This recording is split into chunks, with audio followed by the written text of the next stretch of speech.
여러분 오늘 거룩한 주일 참 잘 오셨습니다.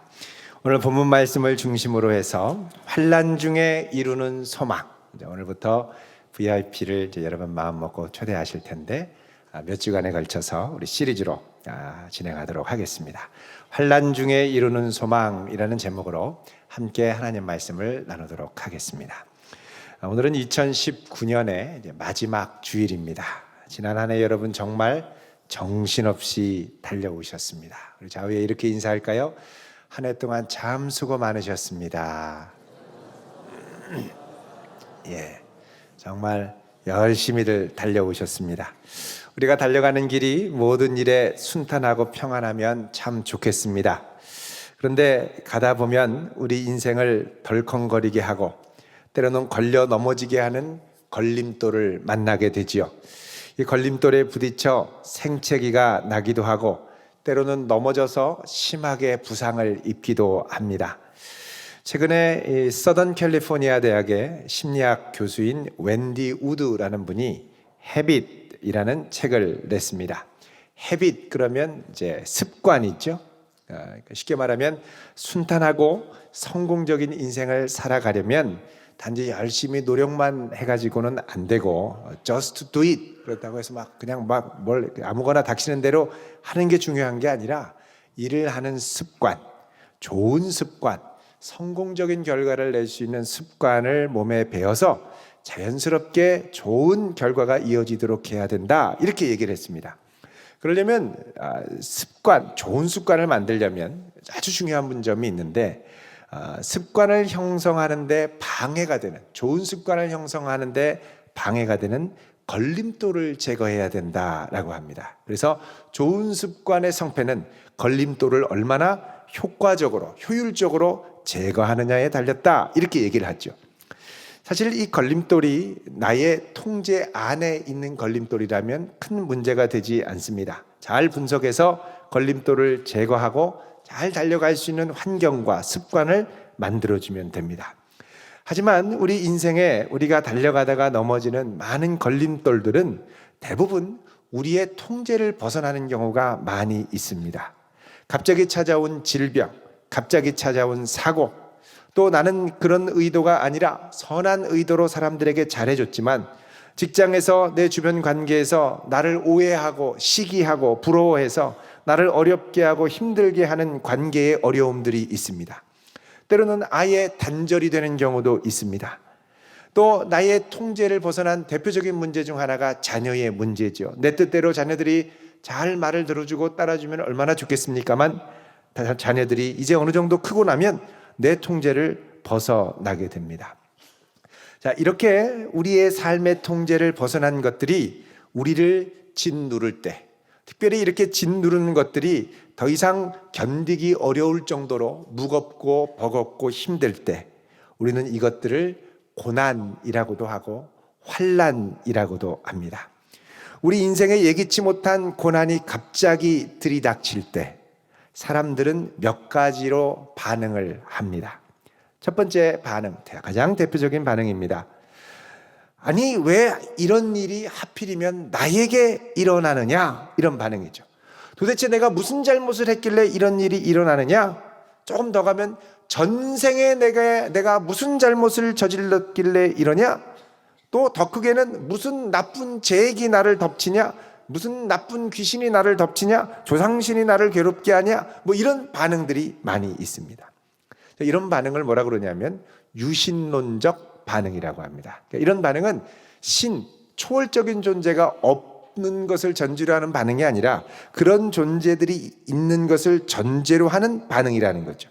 그러니까 내게 일어난 내 주변에 내 통제를 벗어난 갑작스러운 일이 닥칠 때 이 원인을 그냥 우연이 아니라 내 밖에 있는 초월적인 나를 넘어선 어떤 특별한 존재나 힘에게서 찾는다는 것입니다. 자, 이런 유신론적 반응이 일어날 때 우리는 이 문제를 해결하기 위해서 크게 두 가지 방향으로 움직입니다.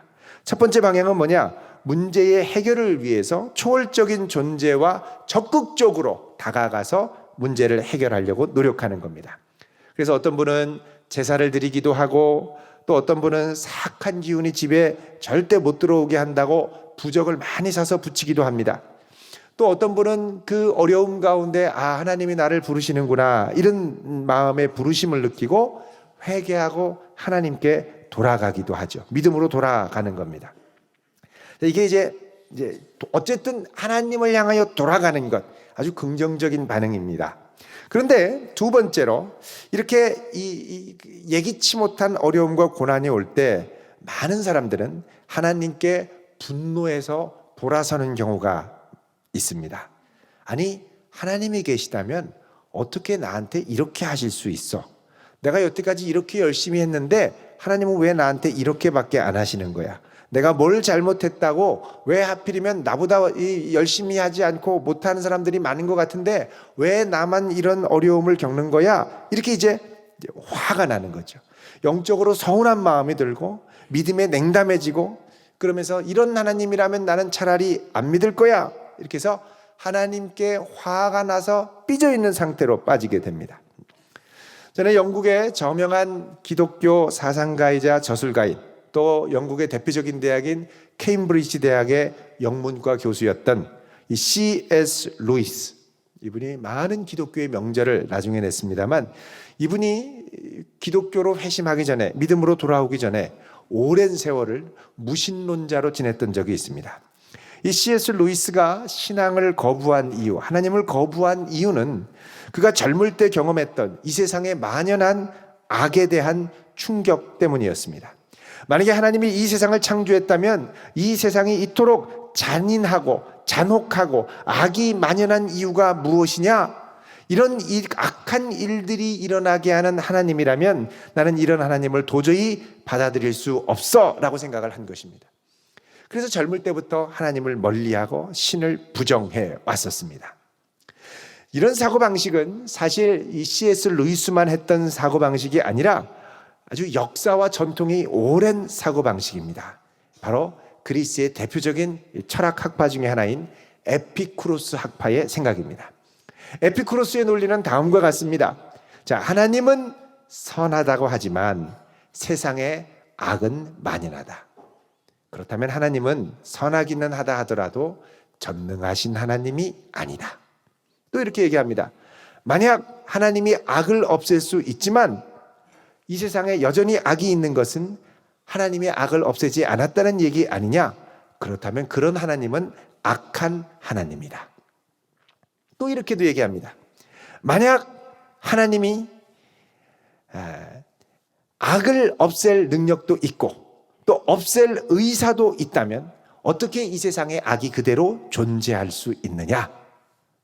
이 세상은 여전히 악이 없어지지 않고 또 없어질 것 같지도 않다. 그런 고로 신은 존재하지 않는다.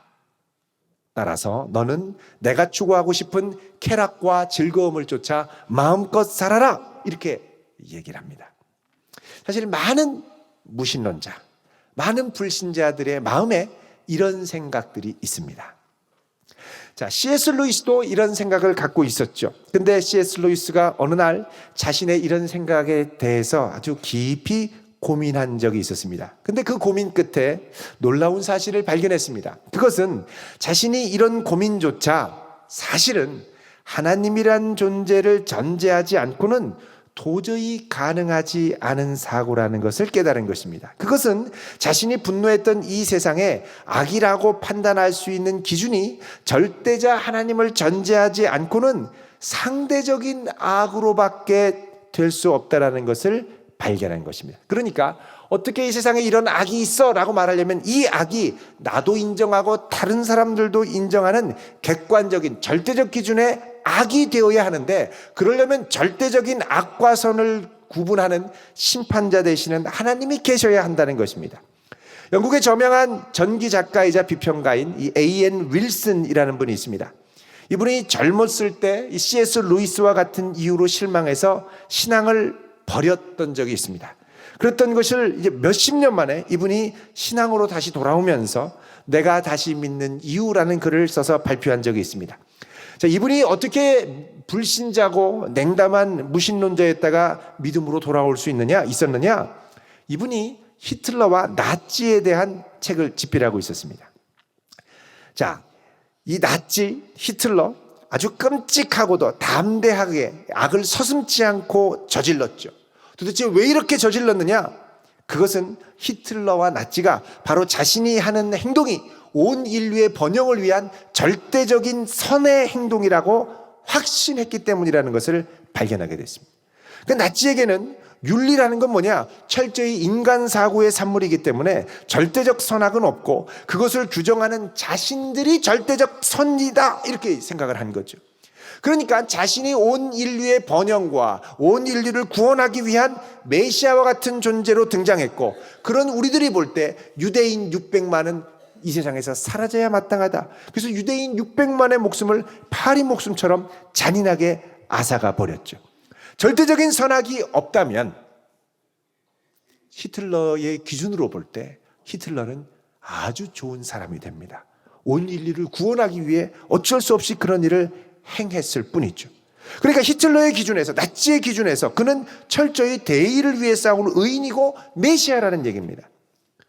그러니까 여기까지 이 사고들을 파악하고 나니까 이 윌슨이 결국 이 세상에는 악을 이야기하기 전에 절대적인 선악의 기준이 있어야 되고, 우리가 이것을 악으로 말하려면 선하고 공의롭고 정의로우신 하나님을 인정해야 가능한 것이구나 라는 걸 깨닫게 됐습니다. 윌슨도 그렇게 깨달았고 C.S. 루이스도 이런 결론을 얻어서 하나님께로 돌아갔습니다. 그러니까 에피쿠로스 학파의 논리도 결국은 전능하신 하나님이라는 것을 전제했기 때문에 그 가정을 전제로 나올 수 있는 주장이었다는 것이죠. 악이라는 말 자체는 절대적인 선악의 기준을 전제한다는 말이고, 그렇기 때문에 선악의 기준은 그 기준을 주신 절대자를 상정하지 않고는 불가능한 일입니다. 악이 절대적인 기준이 없으면 그것은 쾌락의 문제로 바뀌죠. 그래서 에피쿠로스는 인생에는 쾌락과 불쾌만이 있을 뿐이다. 행복은 쾌락을 많이 경험하는 거고 불행은 쾌락을 덜 경험하는 것이다. 이렇게 얘기를 했죠. 어쨌든 간에 이 악에 대한 반응, 긍정적이든 심지어는 하나님께 실망해서 돌아서든 모두 유신론적 반응입니다. 그러니까 자기를 뛰어넘는 초월적인 존재를 전제하지 않고는 불가능한 반응이라는 것이죠. 만약에 하나님을 아예 철저하게 거부하는 완전한 무신론적인 태도라면 악과 고난에 대한 반응은 이렇게 돼서는 안 됩니다. 어떻게 돼야 될 거예요? 자, 철저한 무신론자임을 자처했던 이 대표적인 무신론자죠. 리처드 도킨스.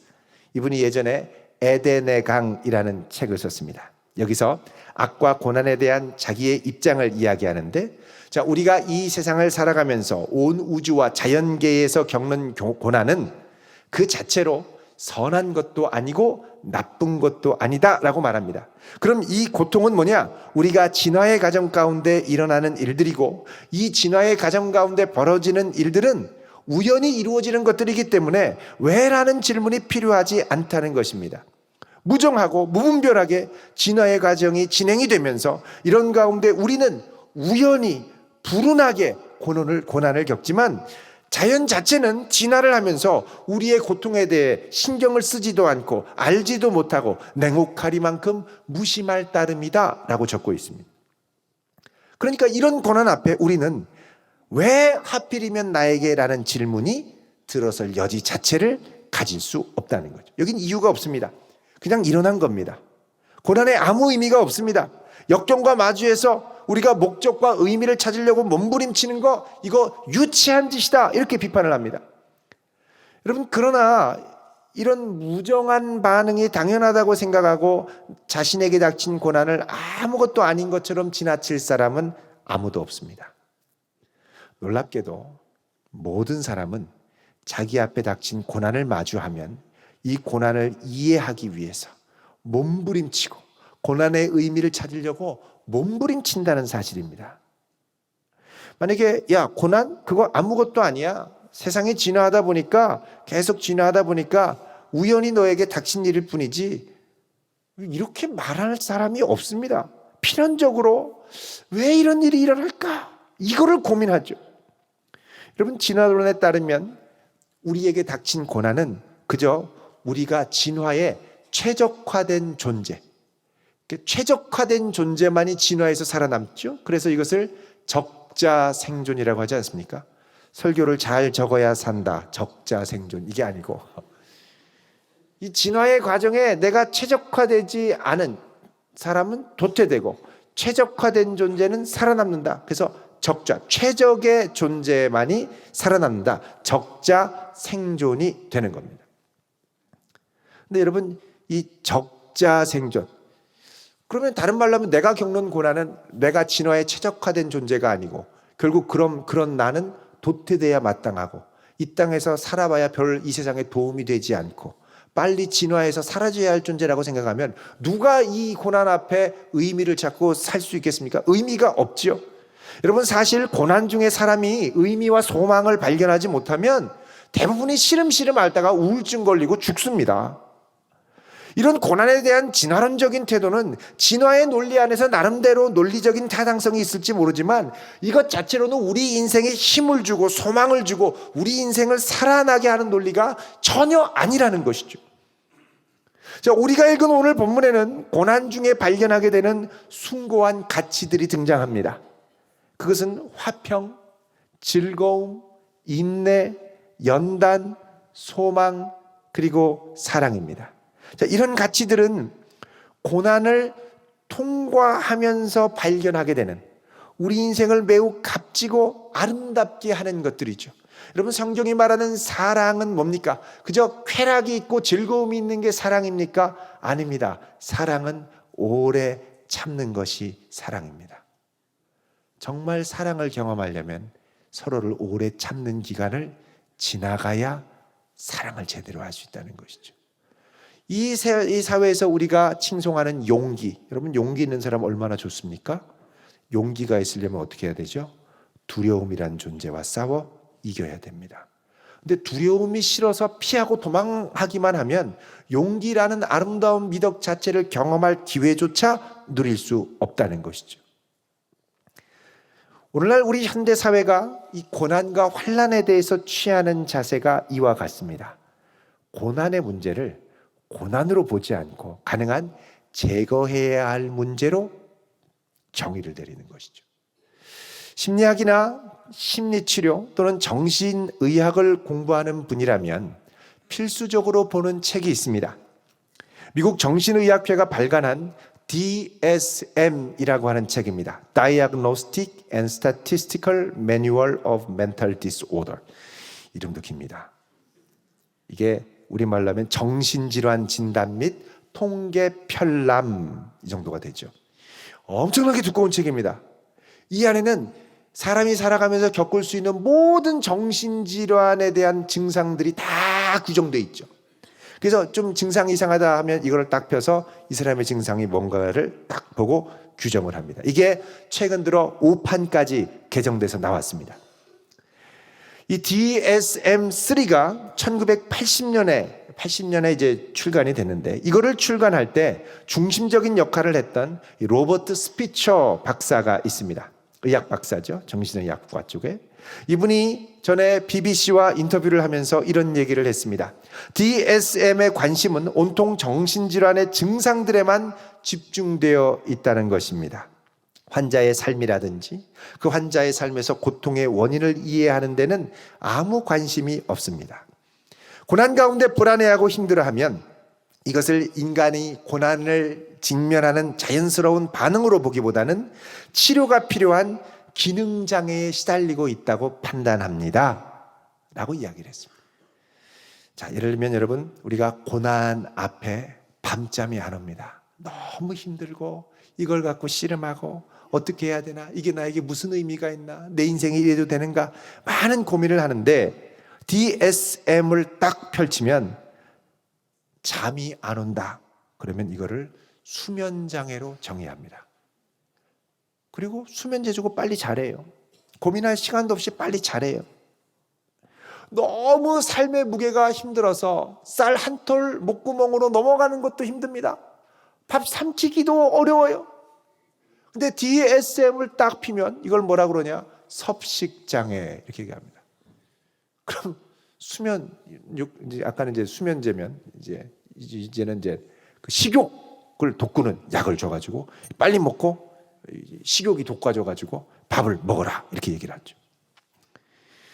또 너무 고민이 들어서 잠이 안 오면 수면장애, 또 너무 불안해서 정상적인 활동이 불가능하면 DSM을 딱 피면 불안장애 이렇게 돼 있죠.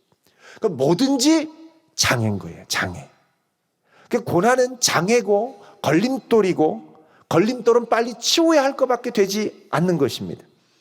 그러나 걸림돌을 치우다 보면 우리 인생에 정말 이 고난과 인내를 통과해서야 붙들고 발견할 수 있는 화평과 인내와 연단과 소망과 사랑과 같은 가치들은 의미 있게 우리 인생에 자리 잡을 여유가 사라지게 되죠. 자, 오늘 본문이 고난 가운데 있는 성도들에게 이런 가치를 언급하는 이유가 무엇입니까? 그것은 고난은 단지 오늘날 세상 풍조가 말하는 것처럼 제거하고 없애버리고 치워버리고 도망갈 것만이 아니라 그 가운데 우리가 빚어지고 새로운 소망을 만들어가는 신비로운 선물이 됨을 말해주기 위해서입니다. 자, 본문은 먼저 우리가 누리는 화평에 대해서 말합니다. 1절 같이 읽어보겠습니다. 시작. 그러므로 우리가 믿음으로 의롭다 하심을 받았으니 우리 주 예수 그리스도로 말미암아 하나님과 화평을 누리자. 아멘. 자, 우리가 단지 예수 그리스도께서 우리를 위해서 행하신 일들을 믿음으로 받아들이면 의롭다 함을 받을 수 있고 하나님과 화평을 누릴 수 있다 그러죠. 그런데 이 화평은 어떻게 이루어진 화평입니까? 그것은 예수 그리스도께서 우리의 죄를 대신 지고 죄인을 스스로 자처해서 십자가에서 말할 수 없는 고난을 대신 받으심으로, 그가 채찍에 맞으심으로 우리가 누릴 수 있는 화평이라는 겁니다. 고난을 통과한 화평이죠.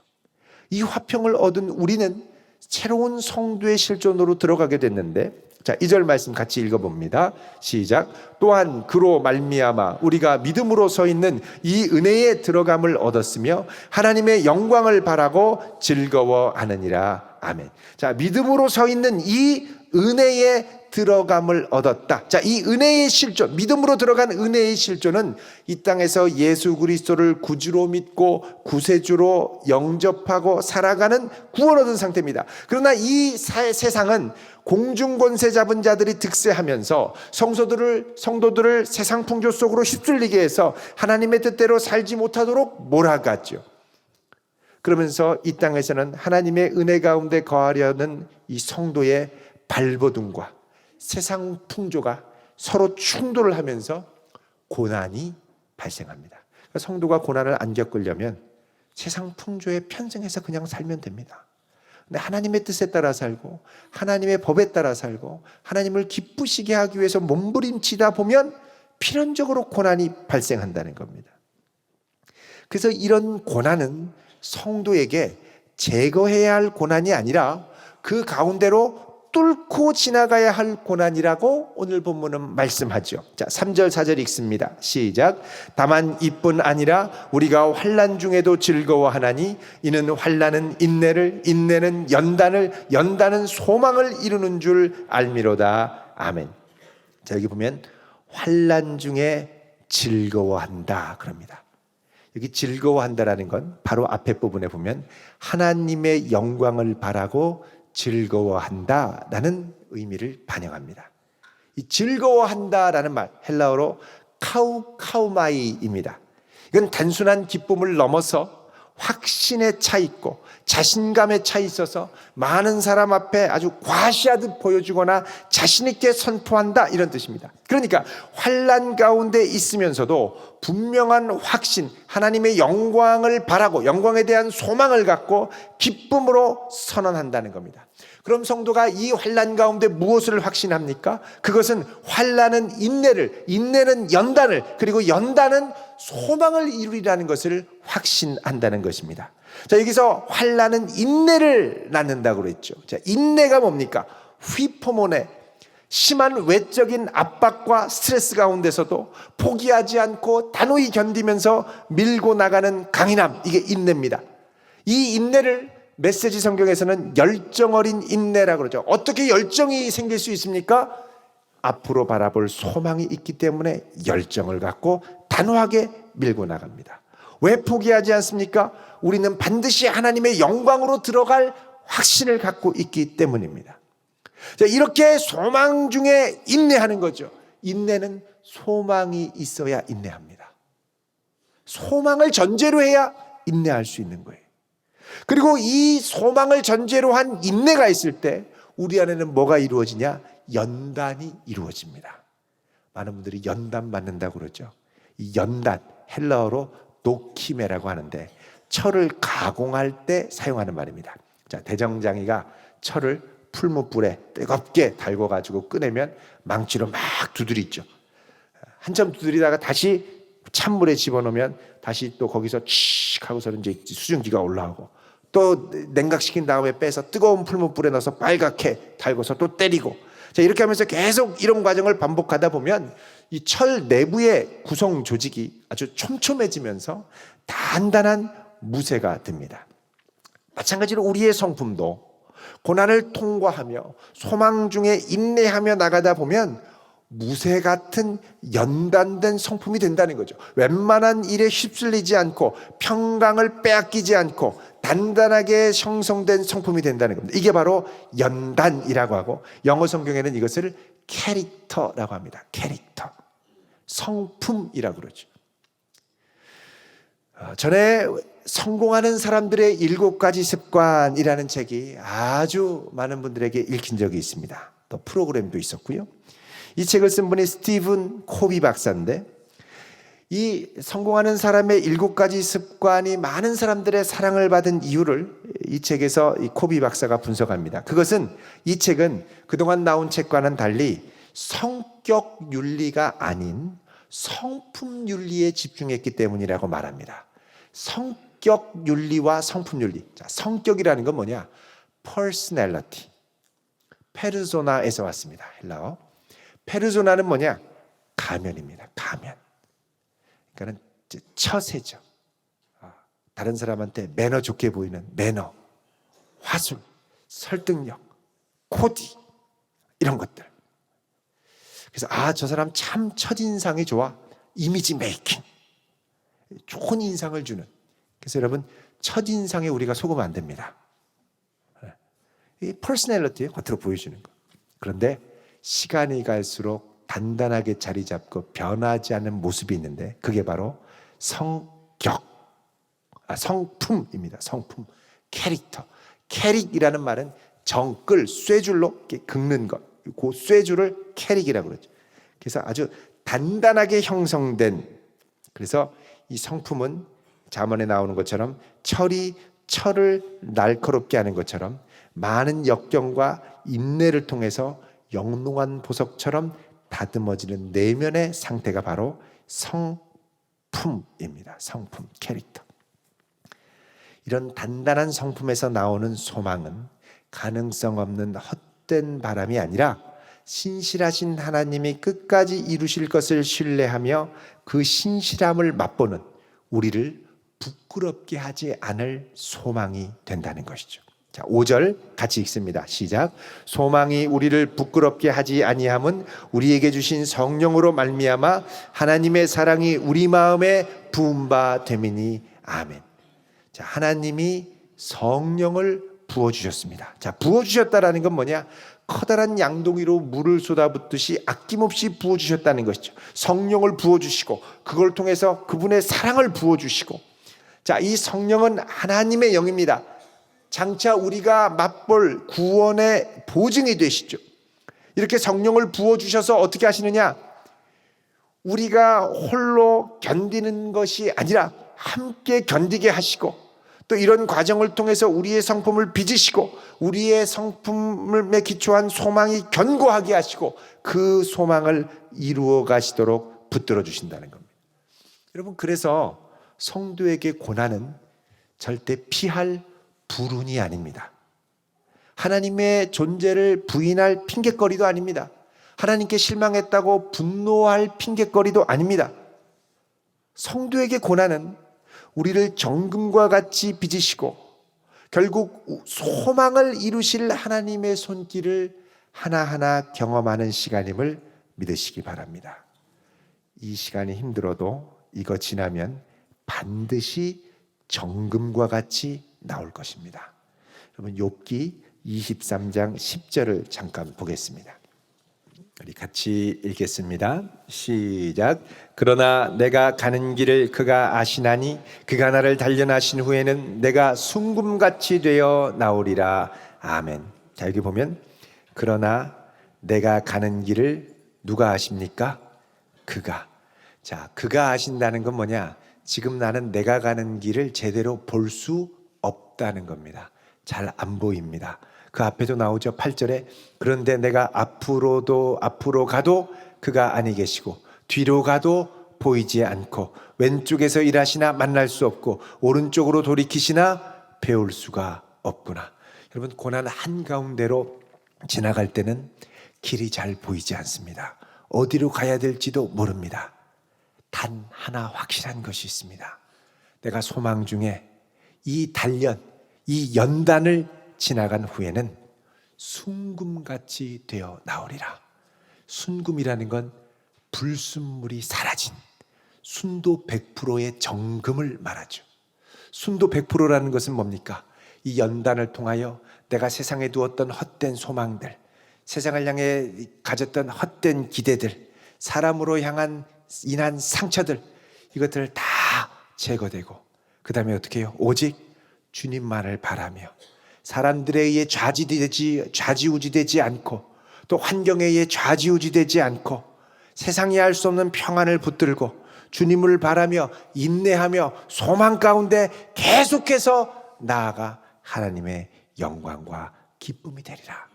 이 소망을 갖고 간다는 겁니다. 그럼 우리가 지난 한 해를 돌아볼 때 이런저런 고난과 환난으로 참 어려운 분들이 있었습니다. 때로는 하루하루 견디는 것 자체가 고통스러웠죠. 인내의 한계에 다다른 분들도 있었습니다. 그러나 성령께서 끝까지 힘주시기를 기도하며 이 세상에서 바랄 수 없는 하늘의 소망을 바라며 세상이 알 수 없는 신비한 기쁨으로 정금 같은 성품으로 빚어지며 그분의 선한 손길을 맛보며 나아가는 분들도 있었습니다. 여러분 이런 성도 될 수 있기를 바랍니다.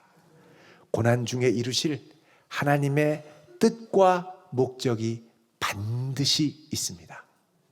그냥 생기는 거 아닙니다.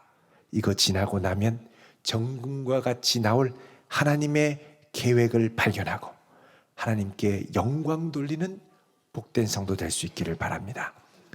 그가 나를 단련하신 후에는 내가 순금같이 되어 나오리라 라는 이 욥의 고백이 우리 모두의 고백이 될 수 있기를 주님의 이름으로 축원드립니다. 기도하겠습니다.